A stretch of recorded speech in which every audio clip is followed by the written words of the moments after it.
Das ist unser Maskottchen. Und was ganz Besonderes für die Gäste, die sammeln diese Enten wie verrückt. Es ist Wahnsinn.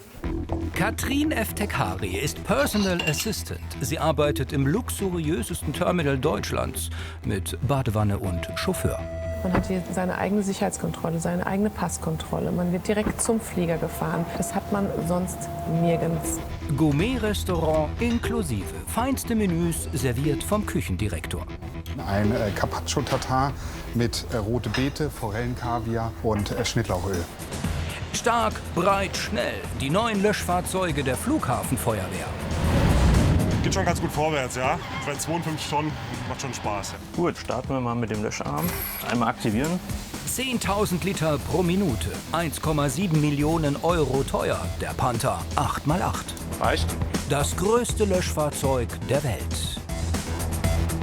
Schon cool. Exklusive Einblicke hinter die Kulissen auf Deutschlands größten Flughafen.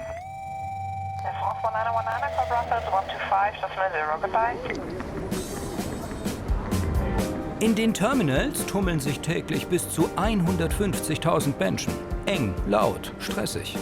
Wer das vermeiden möchte, der geht hierhin. Nur wenige Meter vom Trubel entfernt das First Class Terminal.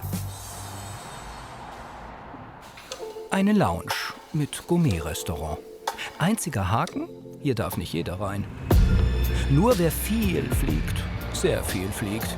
100 Mal und mehr im Jahr und davon mindestens 15 Flüge in der First Class. Kurzum, die Lounge ist für Stammkunden der Airline. Geschäftsleute und Vorstände, Film- und Popstars, Staatsgäste und Gutbetuchte. Doch wer sind die Menschen, die fast ein halbes Jahr im Flugzeug sitzen? Katrin Eftekhari ist Personal Assistant. Sie betreut Vielflieger. Diese Gäste für diese Flüge sind im Haus. Die Gäste nennt man bei uns Hon, also Honorable Guest und First Class Gäste. Nur diese Gäste kommen hier rein. Und das sind zum größten Teil Geschäftsleute oder auch eben First Class Gäste, die sich sehr gut gehen lassen. Dann wollen wir mal. Hon, das ist der ehrenwerte Gast. Der Personal Assistant, der Gastgeber.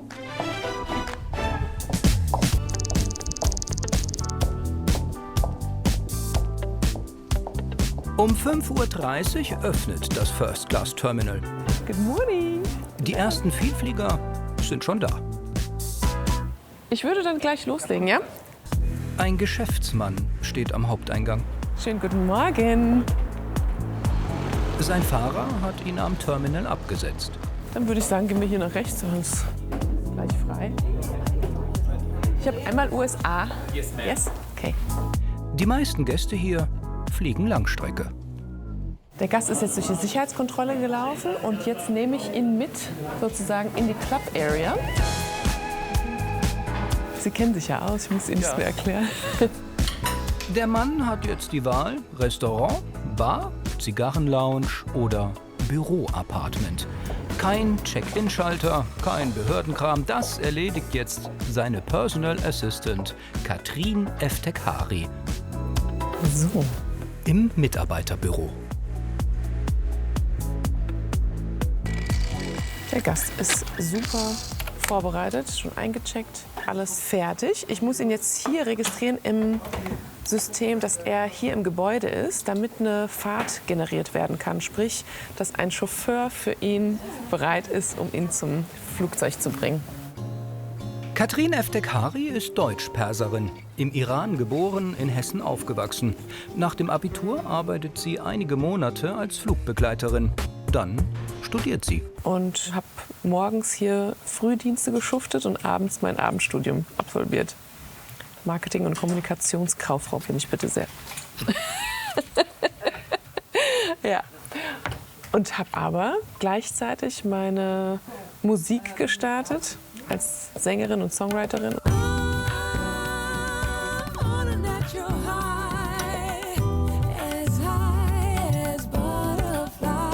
Ihre Musik? Soul. Ihre Texte? Voller Liebe und Leben. Und eine andere Welt und was jeder dazu beitragen kann.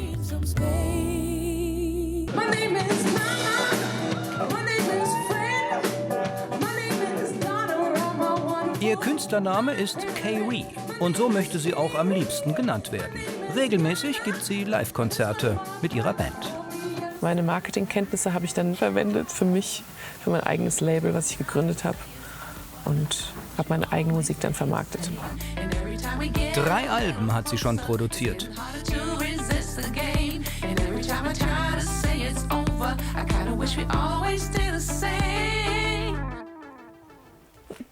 Arbeiten und singen, für K-Ree ein Traum. Tschüss.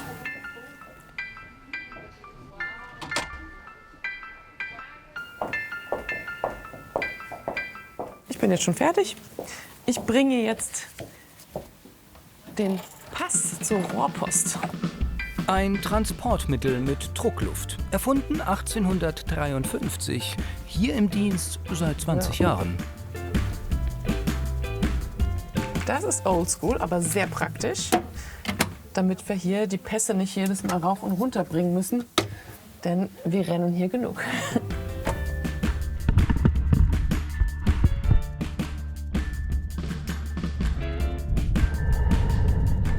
Der Ausweis landet bei der Bundespolizei und wird sofort bearbeitet. Und nachher, wenn ich den Gast runterbringe zum Einsteigen, holt der Gast sozusagen seinen Pass wieder ab und ich kontrolliere das. Denn ohne Pass in Amerika zu landen, wäre schlecht. Also, jetzt, ganz wichtig, der Gast hat gesehen, dass wir noch unsere ganz besonderen Jubiläumsentchen haben hier. Das ist unser Maskottchen. Und was ganz Besonderes für die Gäste, die sammeln diese Enten wie verrückt. Es ist Wahnsinn. So. Achso, und das Terminal hier ist 20 Jahre alt geworden, deswegen Jubiläumsente. In 2 Jahrzehnten mehr als 100 Enten. Unikate, Sonderanfertigungen. Jeder Gast bekommt eine. Ihre Bordkarte. Ah, wunderbar. Und Ihr Entchen, bitteschön. Herzlichen Dank. Sehr gerne. Ich hole Sie ab so gegen 20 nach 10 etwa, ne? Also haben Sie noch gut Zeit. Wunderbar. Bis später. Schönen Aufenthalt. So, Neben persönlichen Betreuern sind hier auch Chauffeure, Barkeeper und Köche beschäftigt. 150 Mitarbeiter in 2 Schichten. Reisen macht hungrig. Die Küche kocht à la carte. Und Buffet gibt's natürlich auch noch, nur vom Feinsten. Verantwortlich für die Küche ist der Küchendirektor. Der ist, wie jeden Morgen, im Lager in Kelsterbach.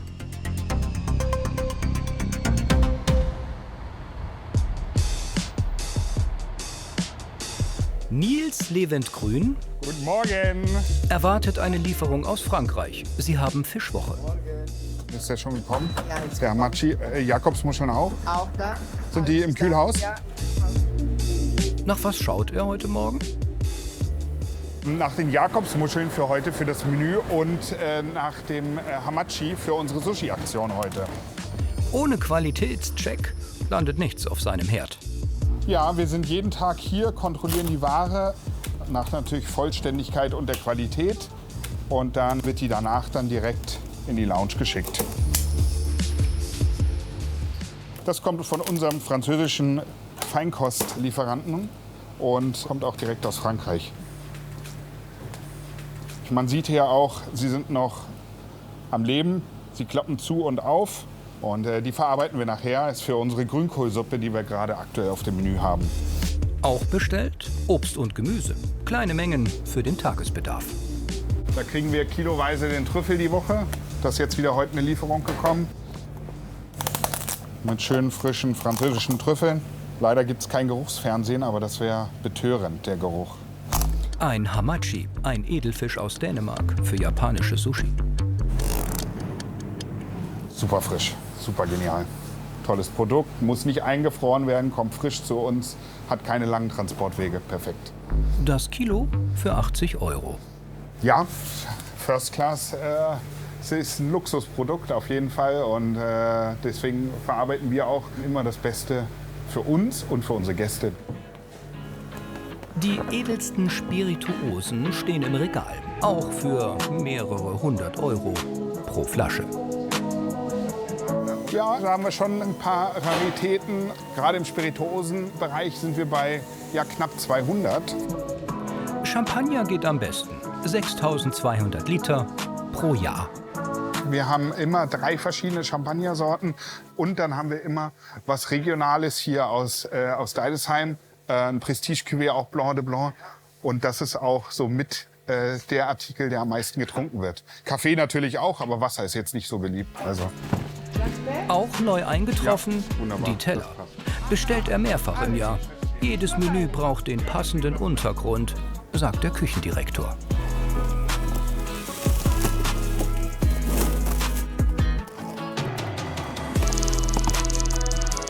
Ja, das sind unsere neuen Teller. Die wir dann auch nachbestellen.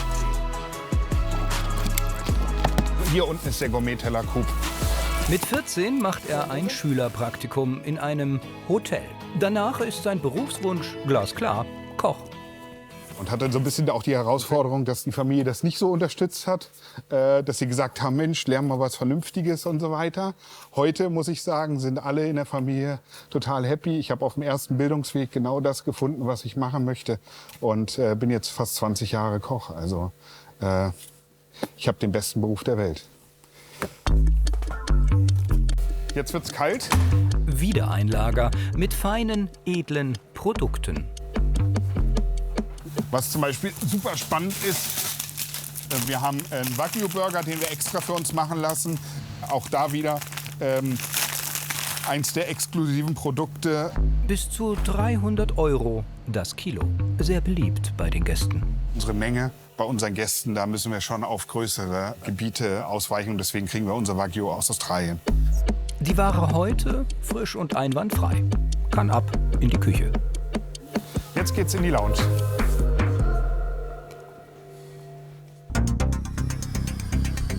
Das First-Class-Terminal ist nur wenige Kilometer entfernt, am Flughafen.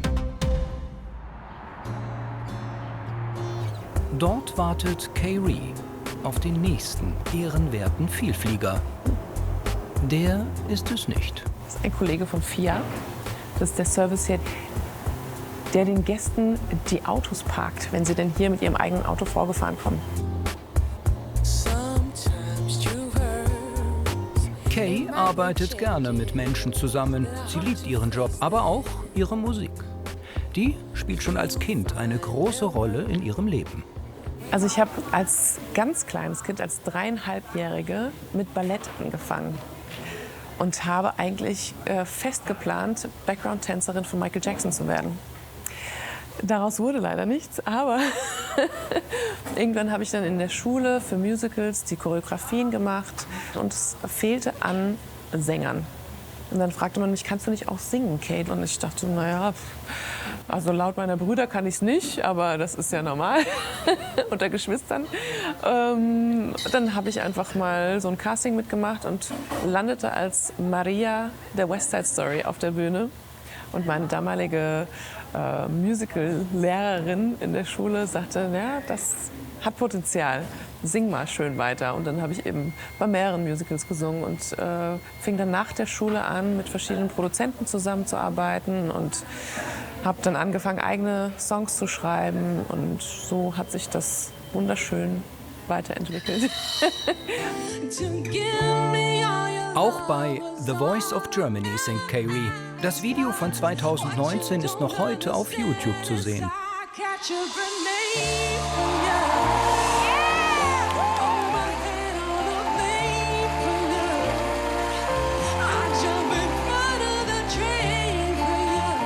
Es war eine super Erfahrung.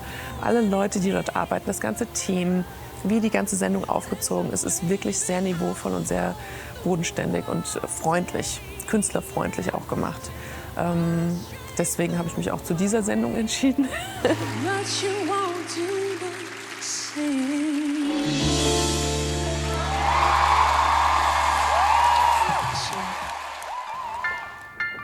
Ich grüße Sie. Guten Tag. Guten Morgen. Sind Sie jetzt hierher gelaufen von drüben? Genau, Ja, wunderbar. so ist es. Das gebe ich Ihnen wieder zurück. Das brauchen wir nicht. Und es geht wohin?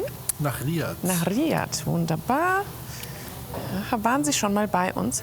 Ja. Sehr gut, dann kennen Sie sich ja aus. Ja, er hat schon einige Enten daheim stehen. Sein Gepäck wird gleich abgenommen und zum Flieger gebracht. Und das ist eine zweite Variante, dass die Kollegin das hier schon fertig macht. Und dann wird das rausgebracht in diesen Raum, wo es dann nochmal durchleuchtet wird.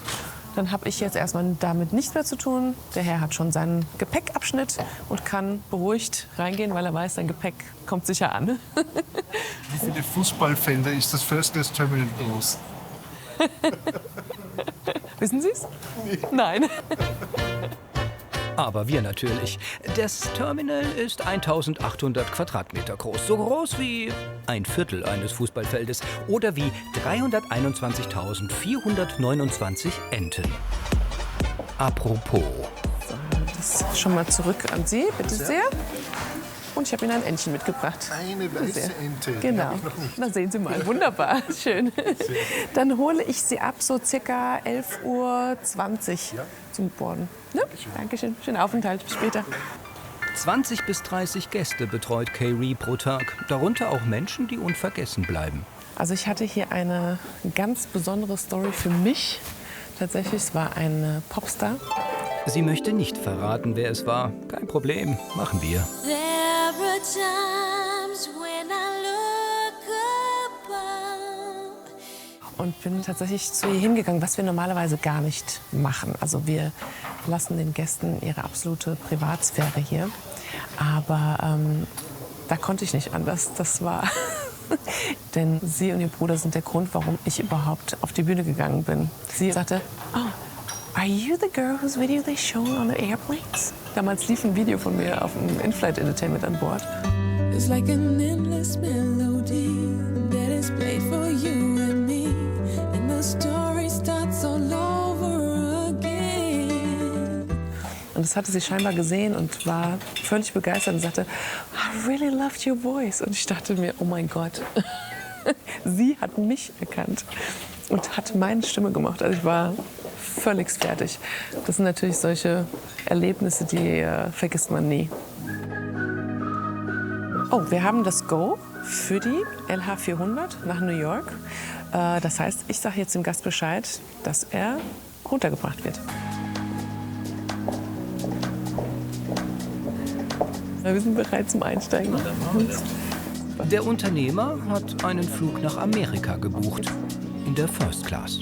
Ich nehme mal Ihre Bordkarte. Brauchen wir gleich noch mal an der Passkontrolle. Super. Wunderbar. Danke. Ein Stock tiefer. Die Bundespolizei mit Passkontrolle. Exklusiv für die Gäste im First Class Terminal. Hi. Bitte sehr. Die brauchen Sie noch mal gleich am Ausgang. Dankeschön. Tschüss. Bis zum nächsten Mal. Ein Chauffeur übernimmt jetzt. Er fährt den Geschäftsmann zum Jumbo nach New York. Der Vorteil hier ist eben, dass man nicht in Schlangen anstehen muss. Man hat hier seine eigene Sicherheitskontrolle, seine eigene Passkontrolle. Man wird direkt zum Flieger gefahren. Das hat man sonst nirgends. Also dieses Terminal ist wirklich einmalig und es ist nun mal so, dass hier auch bestimmtes Personal arbeitet, was dementsprechend geschult ist, wie man auch mit diesen Gästen umgeht, wie diskret man sein muss, wie höflich man sein darf, etc. Diskret und abgelegen sind auch die Schlafräume im Luxusterminal. Der Gast sagt uns gerade, er ist gerade raus. Das heißt, das ist noch nicht hergerichtet, aber wir sind so frech und gucken einfach jetzt mal rein, wie er es hinterlassen hat. Sehr ordentlich. Und was kostet so eine Mütze voll Schlaf? Nein, kostet nichts. Alles, was die Gäste hier bekommen, kriegen sie. All inclusive. Fast. Denn die Gäste kaufen ja Flugtickets für mindestens 100.000 € pro Jahr. Dann schreiten wir weiter zu den Duschen und Toiletten. Genau, hier gibt es die Toiletten. Und dann geht man hier hinten, wenn man sich vorne gemeldet hat bei der Concierge, ins Bad. Mal schauen, ob eins frei ist. Super, fantastisch, vielen Dank. Also hier sind unsere Badezimmer. Einmal mit Badewanne und Dusche und allem drum und dran. Und wenn man natürlich vorher sein Entchen von uns bekommen hat, darf man dann hier baden mit der Badeente. Oder mit der Ente duschen. Luxus ohne Grenzen. Mein Handy hat mir gerade ein Go gegeben für die Riad. Das heißt, wir müssen unseren Gast abholen nach Riad.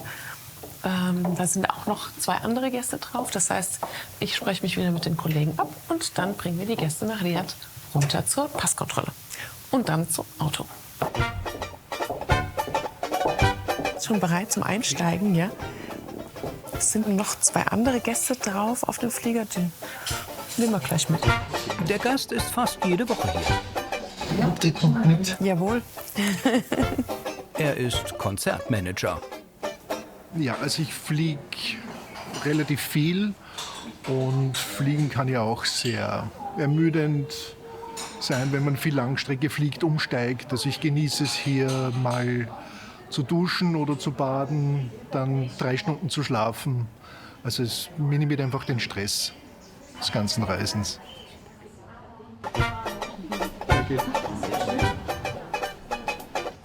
40 bis 50 Mal pro Jahr fliegt er. Mal Business, mal First Class.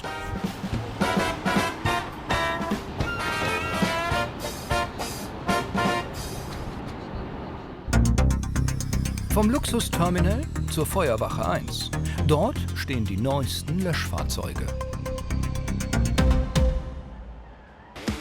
Größer, schneller, stärker. Wir starten. Das ist er, der Panther 8x8, 13 Meter lang. Das weltweit größte Löschfahrzeug mit Doppelwumms, mit 2x750 PS.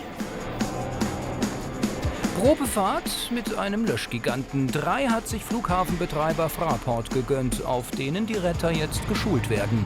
Zum ersten Mal am Steuer Brandmeister Michael Braunsdorf. Geht schon ganz gut vorwärts, ja. Bei 52 Tonnen macht schon Spaß. Ja. Was wäre der Spitze? 130 bis 140 brauchen wir aber auch, weil wir ja in 3 Minuten überall sein müssen. Sonst wird es vielleicht auch weniger lang. Gut, starten wir mal mit dem Löscharm. Einmal aktivieren. Wenn du jetzt mit dem Joystick nach hinten ziehst, fällt der Arm schon nach oben. Heute ist Trainingsbeginn auf dem Großflugfeld-Löschfahrzeug, kurz GFLF. Muss gedrückt halten. Ja.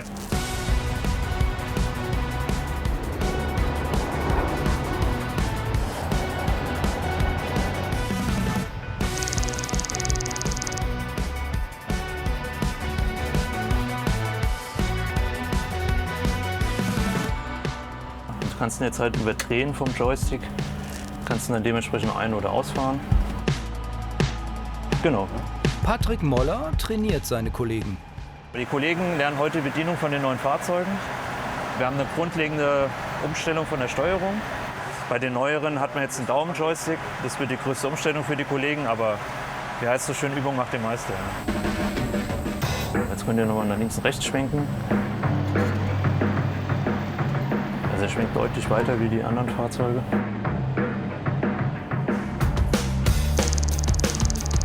Genau, also mit der einen Funktion habt ihr die Haltefunktion. Ah, okay, warte mal.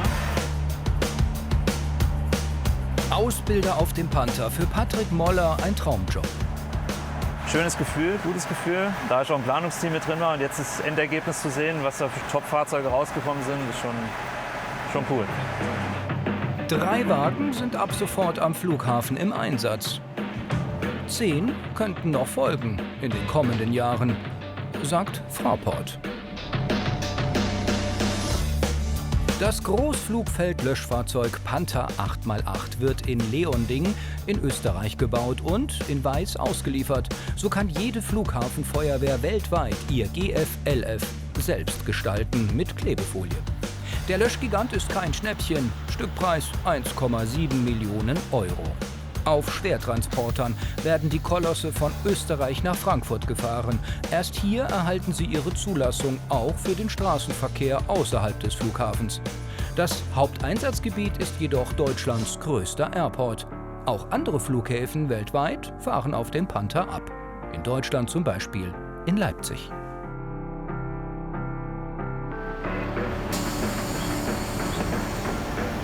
Neu ist auch die Wasserstandsanzeige außen, sagt Patrick Moller.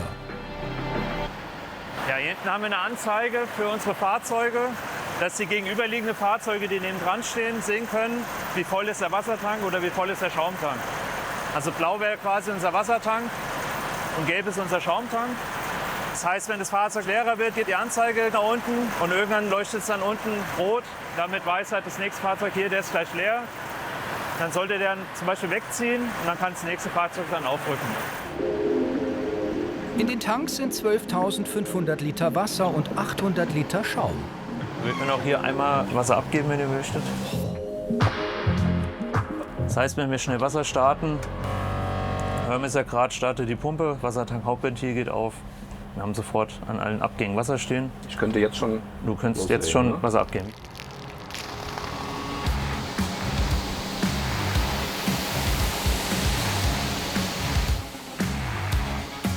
Genau, da kannst du dann quasi das Sprühbild mal einstellen. Einmal draufdrücken. Das war welche Taste hast du jetzt gedrückt? Du musst halt immer drücken.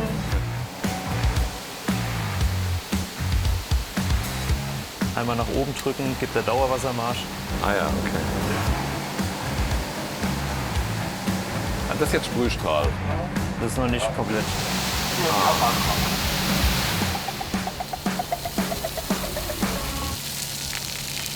Dann habt ihr hier Bodensprühdüsen noch oben. Sollen wir die mal anmachen? Wichtig, wenn zum Beispiel ausgelaufenes Kerosin unter Ihrem Fahrzeug brennt. Genau, also jetzt sind quasi alle an, nach vorne und nach hinten.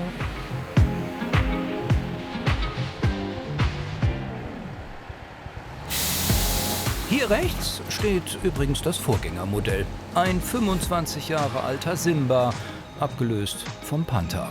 Das alte Modell wird in den Ruhestand verabschiedet oder vielleicht noch verkauft. Die Männer fahren zur Brandsimulationsanlage im Nordwesten. Dort wollen sie gleich Löschen trainieren.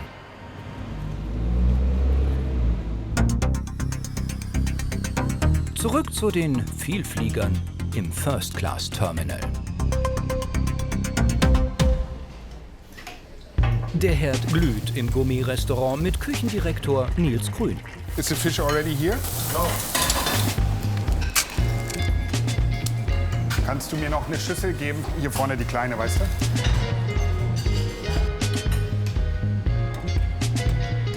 Kannst du direkt schicken. Ja, es ist schön eng, dadurch natürlich auch sehr effektiv. Wir haben keine weiten Laufwege.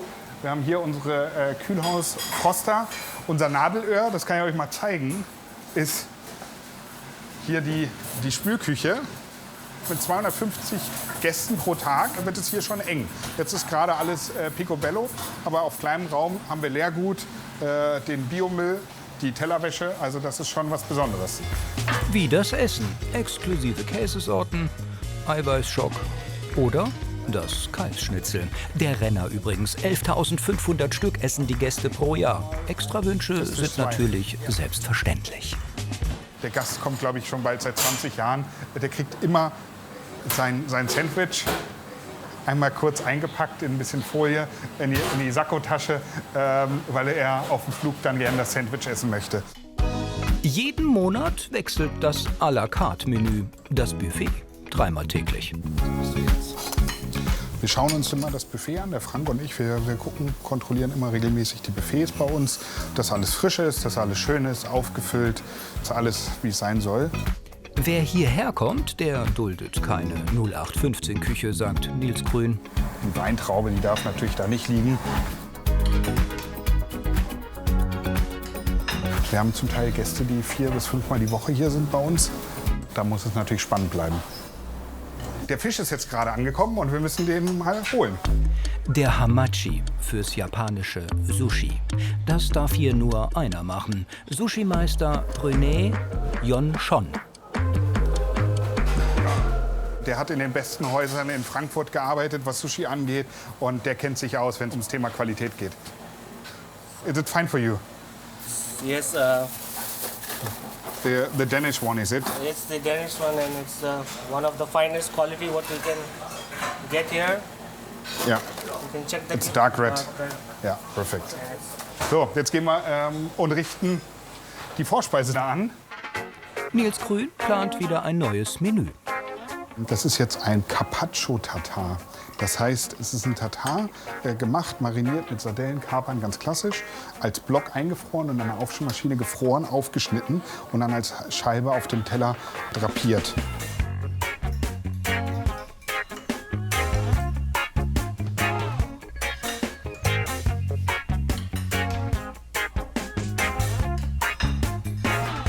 Ein bisschen Schnittlauchöl, damit man so ein bisschen die Schärfe hat.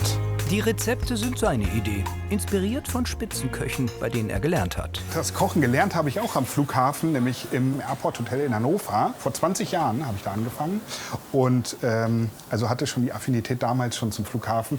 Viel Layover damals auch gehabt, also wir waren ein klassisches Layover-Hotel auch. Nach der Ausbildung folgen Luxusrestaurants in Frankfurt und auf Sylt. Ja, jetzt kommen wir zum Hauptgericht. Zu Hause kocht er auch aufwendig, vor allem wenn sie Gäste haben. Ich esse sehr gerne vegetarisch zu Hause, das muss ich sagen. Die Familie liebt es auch. Und nur am Wochenende eigentlich gibt es bei uns Fleisch oder Fisch. Das ist Kartoffelschaum mit Kartoffelpopcorn in Butter gepufft. Das ist unser Hauptgericht vom aktuellen Menü. Winterkabeljau und Skrei, konfiert mit Kartoffelpopcorn und Beluga-Linsen. Und das gibt's zum Nachtisch. Wie sollte es auch anders sein? Dazu gleich mehr. Erstmal wieder zurück zur Feuerwehr und dem weltweit größten Löschfahrzeug.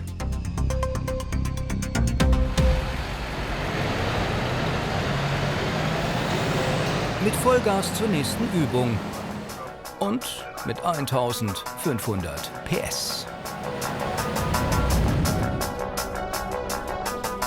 Die Kollegen von Wache 1.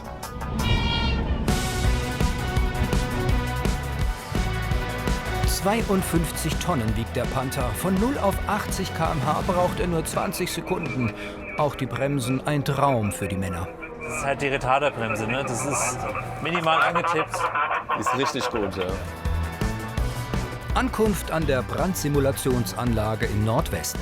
Eine der größten in Europa. Wir fahren jetzt an, wir haben jetzt hier die Fläche aktiviert. Wir haben jetzt den Löscharm aktiviert. Soll ich mal einen Probeschuss machen?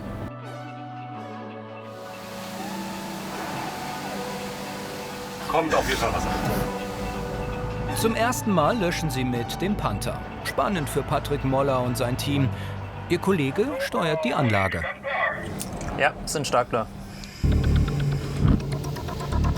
Hier brennt Gas, 700 Grad heiß. Simuliert wird brennendes Kerosin.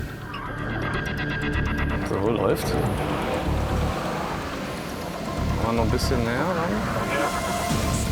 Aus den Rohren schießen bis zu 10.000 Liter pro Minute. Ja, ein bisschen nach links. Den Löscharm können die Retter fast 17 Meter hoch ausfahren. Geht einigermaßen, muss ich sagen. Links musst du noch ein bisschen.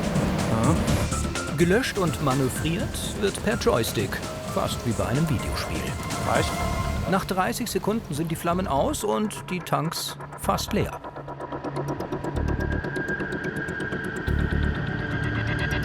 Patrick Moller ist zufrieden mit dem ersten Löschangriff. Man denkt halt am Anfang, ist es ein bisschen komplizierter mit der neuen Steuerung, aber wenn du es wirklich mal gemacht hast. Ja, du musst es halt verinnerlichen, ne? Du musst noch mal drüber nachdenken, was du tust. So, mal mit dem Frontmonitor.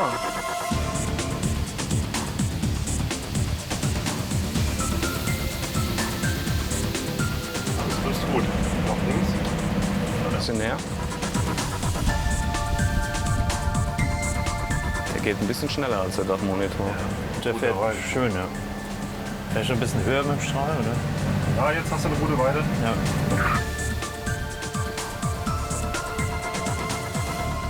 Okay, gut aus.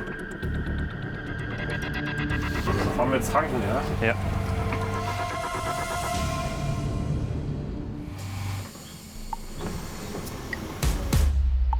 Sie üben mit gesammeltem Regenwasser. Die Tankanlage ist auch rekordverdächtig, sagt Brandmeister Michael Braunsdorf. Wenn man 12.500 Liter, sag mal, in einer Minute ist es voll. 180 Feuerwehrmänner werden in den kommenden Monaten auf dem GF-LF Panther 8x8 ausgebildet. Wagen und Mannschaft sind wieder bereit für Löschübung Nummer 3 mit Ausbilder Patrick Moller. Die Kollegen fahren jetzt neu an, die haben die Position getauscht, dass jetzt der nächste Kollege dran ist. Wir fahren jetzt noch nicht nach dem einsatztaktischen Wert an, sondern wir fahren jetzt einfach mal zum Probieren der Werfer, dass die Leute die neue Steuerung kennenlernen. Ja. Der Fahrzeugführer hat dann die Option zu entscheiden, ob er halt mit dem Dachmonitor arbeitet oder mit dem Frontmonitor. Ja, man sieht, das Fahrzeug steht jetzt relativ weit weg. Wir haben mit dem Dachmonitor eine Reichweite von 90 Metern, also eine Wurfweite von unserem Löschmittel. Hat auch ein bisschen was zum Schutz vom Fahrzeug zu tun. Ja, wir stehen jetzt hier knapp 10 Meter von der Fläche weg und man hat hier gerade deutlich auch die Wärmestrahlung gemerkt. Bei einem Kerosinfeuer ist es deutlich noch heißer und da geht es halt auch so ein bisschen um Schutz natürlich von der Mannschaft. Deswegen haben wir auch unseren Löscharm, dass wir entweder über den Flieger drüber löschen können oder halt von unten ans Fahrwerk kommen. Bisschen hoch, ja. Links, links. Auch mit dieser Übung ist der Ausbilder zufrieden, trotz neuer Joystick-Steuerung. Ich finde es tatsächlich ein bisschen leichter, weil man mit einem Joystick parallel den Löscharm bedienen kann und kann oben mit dem Daumen-Joystick den Monitor bedienen. Ich denke, das kommt gut an bei den Kollegen bis jetzt und wird gut. Nach 3 Stunden ist das Training beendet. Morgen können dann die anderen Kollegen Vollgas geben. Von den Giganten auf der Straße zu den Vielfliegern im First-Class-Terminal.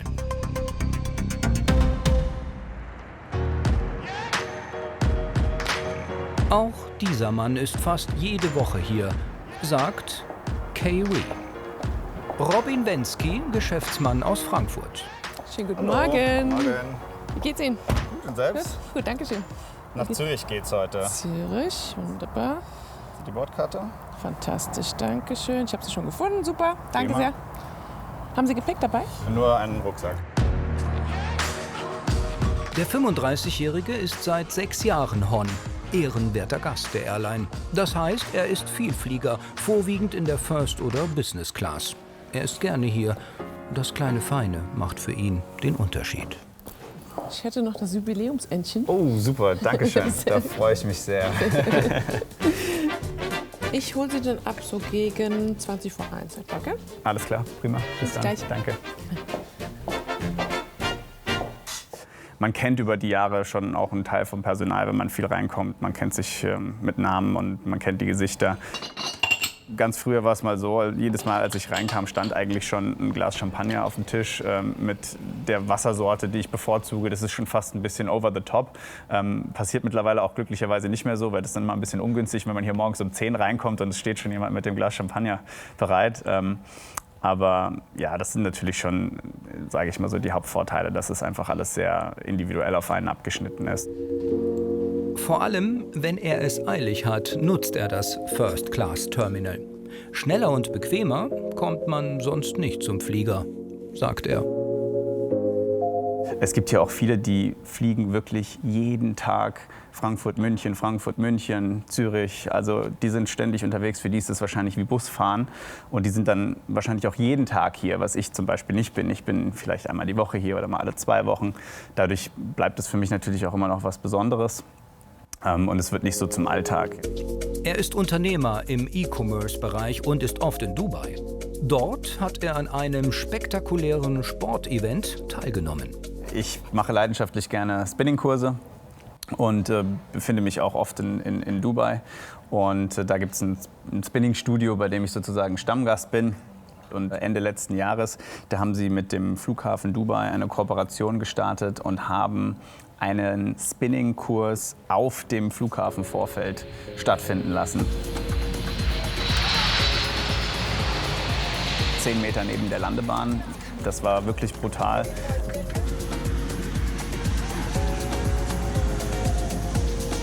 Man hatte den Geruch von Kerosin und verbrannten Reifen kontinuierlich in der Nase. Und klar, da haben sich natürlich zwei Sachen vereint. Einerseits natürlich die Leidenschaft zum Spinning und andererseits eben auch die Leidenschaft zum Vielfliegen und zum Fliegen generell und zum Reisen. Insofern war das für mich natürlich noch mal was ganz Besonderes. Kann ich Ihnen zeigen? Und zwar hier vorne. Der Flug nach Zürich ist kurz. Zum Essen an Bord bleibt kaum Zeit. Die nimmt er sich hier im Gourmet-Restaurant. Ist so ein Luxus noch zeitgemäß? Ein Gast, der regelmäßig hier auch chillt, sagt, das Terminal ist erstklassig, aber überflüssig. Nicht ganz unrecht, ja, aber man ist mittlerweile auch daran gewöhnt, sage ich mal. Die Konkurrenz ist natürlich auch groß, andere Airlines bieten einem auch viel. Insofern, ja, ich schätze mal, aus Sicht von Lufthansa braucht man es wahrscheinlich auf jeden Fall und die Gäste sehen es schon auch gerne. Es gibt sicherlich auch einige, die das überhaupt nicht brauchen, aber es ist ja auch jedem selbst überlassen, inwieweit er das in Anspruch nimmt. Und was hat er jetzt zu essen bestellt? Trüffellinguine mit einem Rinderfilet an der Seite. Ja, Rinderfilet mit Spaghetti und Trüffel. Es geht schlechter. Pro Jahr prutzeln sie 1,2 Tonnen Rindfleisch. Ein Gast isst jedes Mal mehrere Filets am Tag.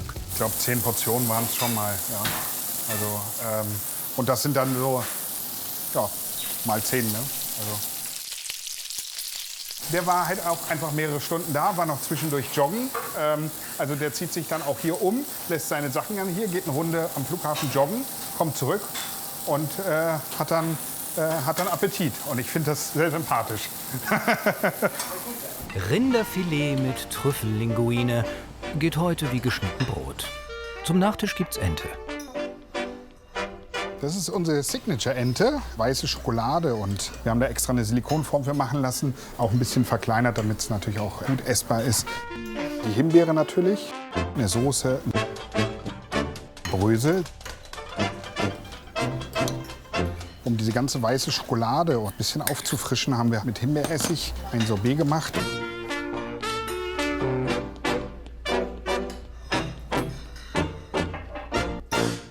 Das ist unser beliebtestes Dessert, was wir auf der Karte haben. Und das schon seit Mai letzten Jahres. Ob Ente oder Carpaccio-Tatar, Nils Grün ist Koch aus Leidenschaft.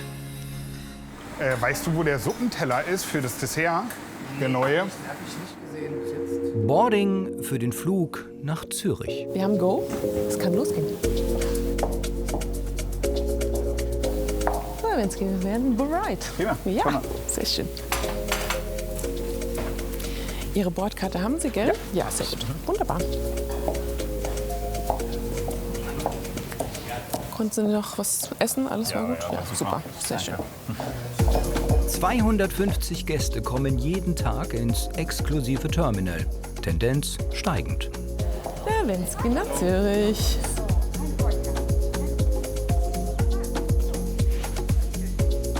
Dann schönen Flug und bis zum nächsten Mal. Tschüss, alles Gute.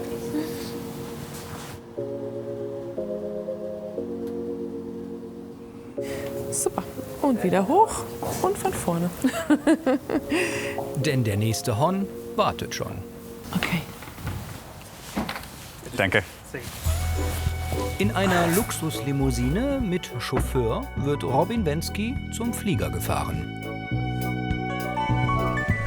Übers Vorfeld an den Flieger gefahren zu werden, das ist schon wirklich was sehr Besonderes. Die Vorfreude steigt auf den Flug und das ist auf jeden Fall für mich der größte Vorteil, den dieser Vielfliegerstatus mit sich bringt. Wo geht's hin? Zu Alpha 1, Gate-Position nach Zürich. Bis zu 30 Gäste fährt er jeden Tag. Hollywood-Schauspieler, Popstars und Millionäre. Sie saßen schon alle hinter ihm. Parken darf er neben der Maschine.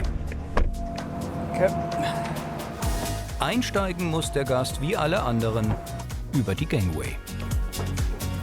Heute Abend fliegt Robin Wenski wieder zurück nach Frankfurt. Nächste Woche düst er nach Dubai und dann nach Amerika. Der Fahrer fährt wieder zurück zum First-Class-Terminal. Der nächste Vielflieger wartet schon.